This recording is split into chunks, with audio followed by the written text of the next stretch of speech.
Hi, Ben here from Ben's Sawmill. Today I'm going to come up with a little bit of a different video. I'm going to talk to you a little bit about a sawmill and what you should think about before you buy your sawmill. A couple of things. Number one, there's a lot of heavy lifting involved. If you're thinking about buying a sawmill, chances are, you know there's a lot of heavy lifting involved. You got to lift the logs, you got to move the logs, you got to rotate logs, you got to remove the slabs when you cut them off, you got to carry the boards out and stack them. There's a lot of heavy lifting involved. I know that. I knew that when I bought my saw, and I'm still kind of surprised by the amount of heavy lifting that's involved. A lot of heavy lifting involved in a sawmill. So something to think about.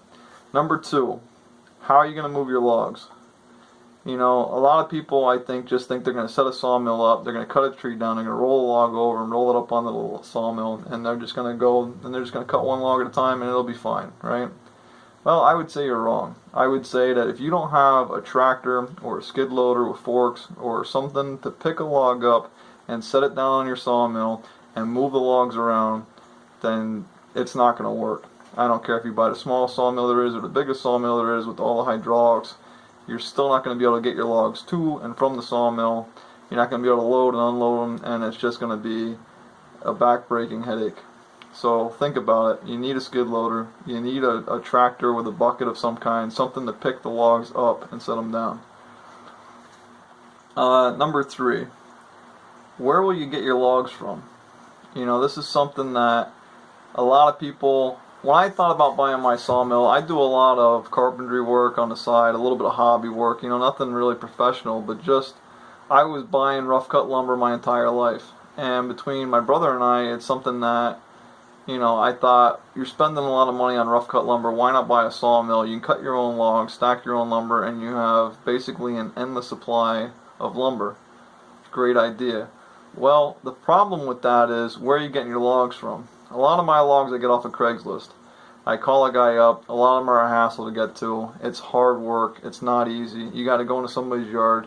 You got to take a skid loader with you, pick a log up, and usually you're talking 8, 10, 12 foot log, and you're trying to put it on a trailer, and you're hauling it back and forth. So if you don't have the means to transport the logs from different places to your sawmill, or move your sawmill from where it's at to a location where these logs are at, but even if you can move it, think about that.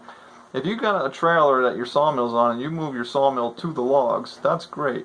How are you getting the log on the sawmill? Something to think about.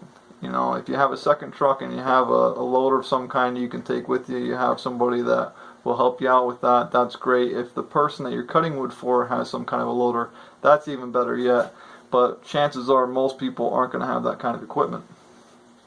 Okay, so the next thing I have is, where will you dispose of all your co-products? Now, what do I mean by co-products? I mean all the slab wood you're cutting off, the bark. You have a lot of sawdust you're spitting out in a constant, there's a lot of wood that's left over. A lot of people will cut that wood up and use it for firewood, try to sell it maybe, or, there's always some kind of a means of getting rid of that stuff, but it's something that you need to think about if you're considering buying a sawmill. What are you going to do with all that extra stuff? Where will you store your lumber? Well, when you're cutting all this wood, if you're doing it for yourself, you're going to need a place to store the lumber for a period of time. Now, you also need to think about, how are you going to treat the lumber? Are you going to air dry it, where you just stack it somewhere and leave it dry for a year, 2 years? Or are you going to try to build a kiln, or are you going to buy a kiln where you're putting it in and drying it out? A lot of work there to think about, and a lot of space. All this lumber takes up a lot of space. So if you don't have the room for lumber, it might not be a good idea to buy a sawmill. Last but not least, what are you going to do with the lumber when it's dry? So now you got a stack of lumber and it's dry. So most people, I would think, are either going to try to sell it right there at that point, or they're going to try to make the rough cut lumber into finished lumber. Well, if you're going to make the rough cut lumber into finished lumber, then you need a lot of equipment there too. You need a planer, you need a joiner, and you're going to have to do a lot of work to get that lumber to a finished point. So, just to go over a quick review. A lot of heavy lifting involved. You better have a good back, and you better understand that you are going to do a lot of hard manual labor. How are you going to move your logs? Hope you have a piece of equipment handy. Where are you going to get your logs at? If you don't own your own property and have a large chunk of woods, you got to get logs to and from, so you got to think about transportation. Where are you going to dispose of the slab wood that you cut off the logs and all the sawdust that you're creating? Where are you going to store your lumber? And what are you going to do with your lumber after it is stored? So those are my things that I would recommend you think hard about before you go and buy a sawmill. It was exciting to me to buy a sawmill, and I wouldn't trade it. I wouldn't trade my sawmill for anything. I'll always be doing some kind of woodwork and some kind of cutting of logs.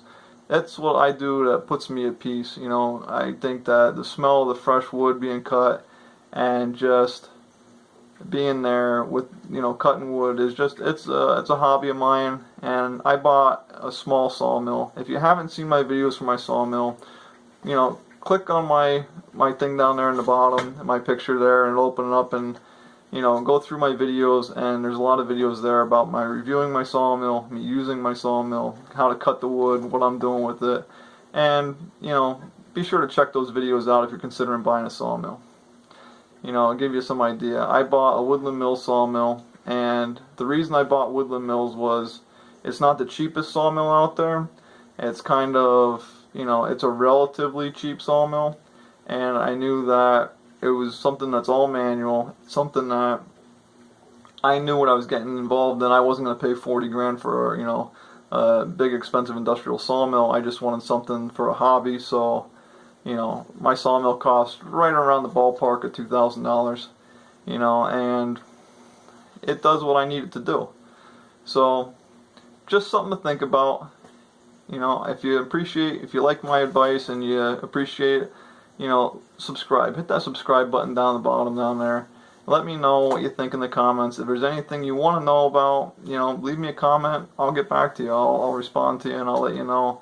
Or I'll make another video, giving any kind of information that I can to help everybody out. Till next time, see ya.